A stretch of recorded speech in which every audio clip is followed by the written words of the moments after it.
The federal government says the Colorado River water shortage is the worst on record. The 2 decades-long drought in the West is causing a severe water shortage in several states. In response, the government announced automatic cuts to the water supply for Arizona and Nevada. And unless they start using less water, officials are also threatening unprecedented cuts for all the states that draw water from the river. You see it highlighted on your screen there. The river's 2 large reservoirs, that's Lake Mead and Lake Powell, are at just 28% of total capacity. Lake Mead is roughly 175 feet lower than it was back in 2000 when the current Southwest megadrought first began. For more on this, let's bring in Debra Utacia Krol. She's an Indigenous Affairs and environmental reporter for the Arizona Republic, and it's wonderful to have you with us on CBS News today. The Colorado River supplies water for more than 40 million folks in this part of the country. So how are states planning to cut back on water usage? Because folks in this part of America are usually pretty savvy about conserving in the first place. Well, thanks for having me on, Errol. Several of the states have already been taking some measures. Here in Arizona, I guess you need to back up that these were not unanticipated cuts. The basin states and the tribes had gotten together and agreed to what's called the drought contingency plan.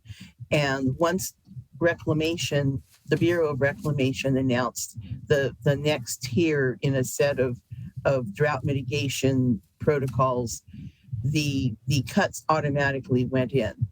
About 20% of Arizona's share, about 25,000 acre feet less going to Nevada, and about 100,000 acre feet less that will now be going to Mexico under a treaty with Mexico to get part of the Colorado River.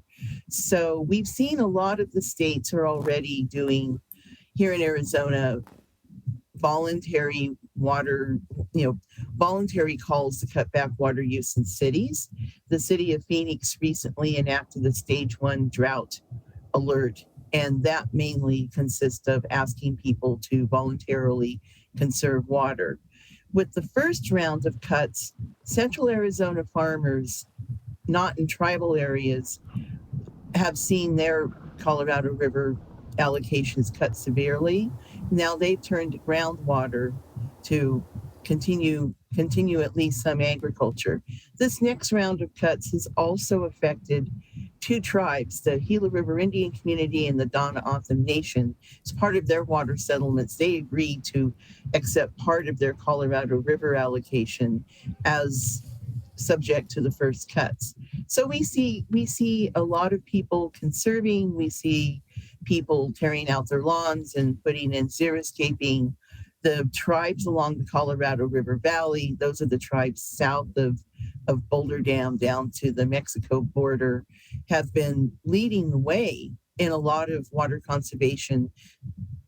They're all agricultural tribes. The Colorado Indian tribes has fallowed fields and has also purchased new technology to better use their water allocation, as has the Fort Mojave tribe, which is a little bit farther north of them.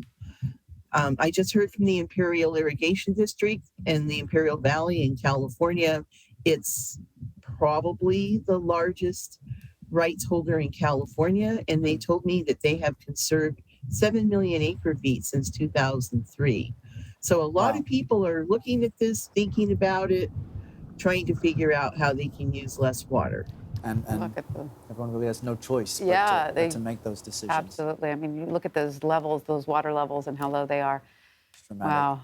Debra Utacia Krol, thank you very much for joining us today. Thank you, Debra.